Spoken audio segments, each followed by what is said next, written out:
సంధ్య, కడప జిల్లాలో రేపు ఏం జరగబోతోంది? మున్సిపల్ చైర్మన్ ఎవరంటో ఇప్పుడు అదే సస్పెన్స్ కొనసాగుతోంది.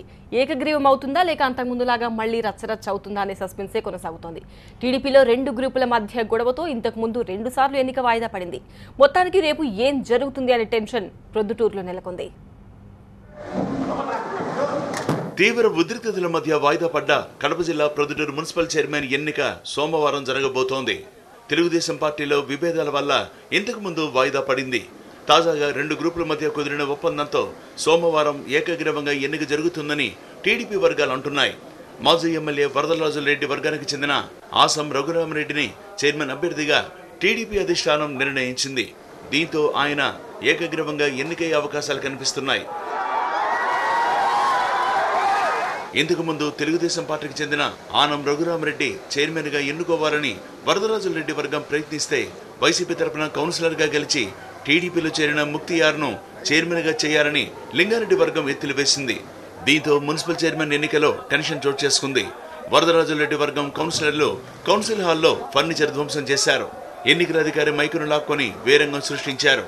దీంతో ఎన్నిక వాయిదా పడింది.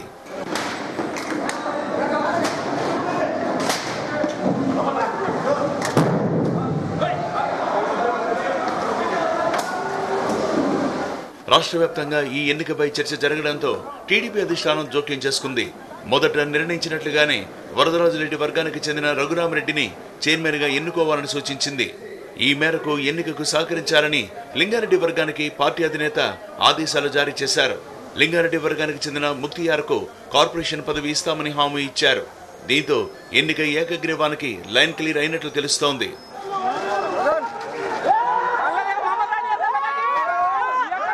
మరోవైపు చైర్మన్ ఎన్నిక సందర్భంగా 500 మంది పోలీసులు భారీ బందోబస్తు ఏర్పాటు చేశారు. బారికేడ్లు, సీసీ కెమెరాలతో పటిష్ట నిఘా ఉంచారు.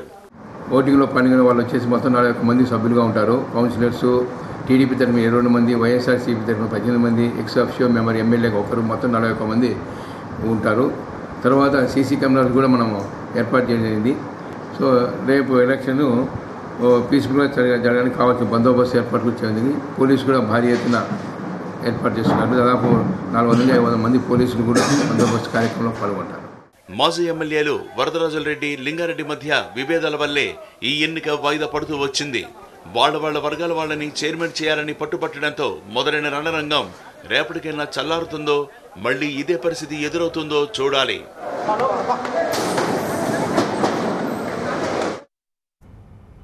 దీప్తి, టీ కాంగ్రెస్ నేతలు చాలా నిరాశగా ఉన్నట్టున్నారు.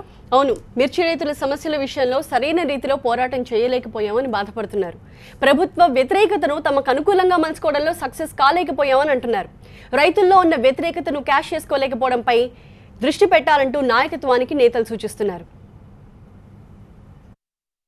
ప్రజలు ఎదుర్కొంటున్న సమస్యలే ప్రతిపక్షాలకు ఆయుధాలు. ఈ సమస్యల్ని ఆధారంగా చేసుకుని విపక్షాలు ప్రభుత్వంపై ఆందోళనలు నిర్వహిస్తున్నాయి.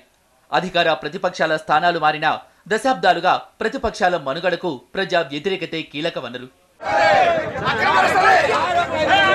అయితే ప్రధాన ప్రతిపక్షం ఇతర పక్షాలను కలుపుకొని ప్రభుత్వంపై పోరాడితేనే అందరికీ ప్రయోజనం సిద్ధిస్తుంది. అలా కాకుండా ఒంటెద్దు పోకళ్లు పోతే తెలంగాణ కాంగ్రెస్ రోజురోజుకు దిగజారిపోతుందని ఆ పార్టీ నాయకులే వ్యాఖ్యానిస్తున్నారు. భూసేకరణకు వ్యతిరేకంగా మల్లన్న సాగర్ ప్రాజెక్టు ముంపు గ్రామాల్లో ప్రజా ఉద్యమం నడిచింది. అయితే దానికి నాయకత్వం వహించడంలో కాంగ్రెస్ విఫలమైంది. క్యాడర్ లేని టీజేఏసీ మల్లన్న సాగర్ ఉద్యమంలో మార్కులు కొట్టేసింది. నిరుద్యోగుల అంశంలోనూ పెద్దగా ముందుకు సాగలేకపోయింది.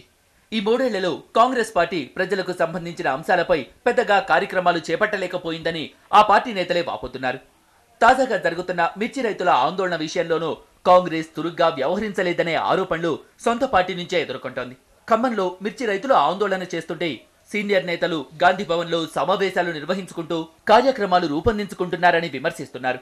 మిర్చి రైతులు 2 నెలలుగా మద్దతు ధర కోసం ఇబ్బంది పడుతూ ఉంటే కాంగ్రెస్ నేతలు కదిలే సమయానికి టీడీపీ, టీజేఏసీ నేతలు ఆ సమస్యను తమదిగా చేసుకుని ప్రభుత్వంపై దండెత్తారు. రాష్ట్ర వ్యాప్తంగా కార్యకర్తలు బలంగా ఉండి ప్రధాన ప్రతిపక్షంగా ఉన్న కాంగ్రెస్ వెనకబడిపోతుంటే క్యాడర్ లేని జేఏసీ, 3 ఎమ్మెల్యేలున్న టీడీపీ ముందుకు పోతున్నాయని నాయకత్వంపై బహిరంగంగానే విరుచుకుపడుతున్నారు పలువురు కాంగ్రెస్ నేతలు. టీవీ9 ఎన్కౌంటర్ కార్యక్రమానికి హాజరైన కోమటిరెడ్డి రాజగోపాల్ రెడ్డి కూడా ఇదే అభిప్రాయం వ్యక్తం చేశారు. మాకు ఇప్పుడున్న పరిస్థితుల్లో కాంగ్రెస్ పార్టీ ఈలోని చాలామంది శాసనసభ్యులు ఎంపీ గుత్తా సికందర్ రెడ్డి గారు కానీ ఈ ఎన్నికల్లో ఓడిపోవడం పర్ఫార్మెన్స్ కానీ చూస్తుంటే ఎంతోమంది ప్రభుత్వానికి వ్యతిరేకంగా జేఏసీ నాయకులు ఉద్యమం చేస్తుండ్రు, టీడీపీ వాళ్ళు చేస్తున్నారు, సిపిఎం వీరభద్రంగారం పాదయాత్ర చేస్తుండ్రు. కానీ కాంగ్రెస్ పార్టీ పాత్ర ప్రతిపక్ష పార్టీలో ఉండి అంత పోషించినంత వాళ్ళంతా.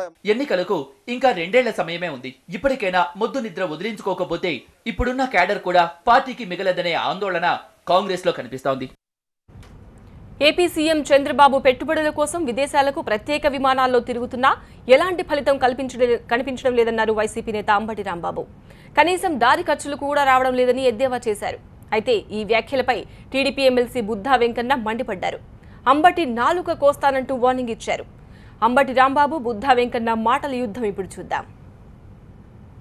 రాష్ట్రాన్ని అభివృద్ధి చేయాలి, దేశంలోనే అగ్రగామిగా ఈ రాష్ట్రాన్ని నిలబెట్టాలి అనేటువంటి మాట చంద్రబాబు నాయుడు గారు మాట్లాడుతున్నారు.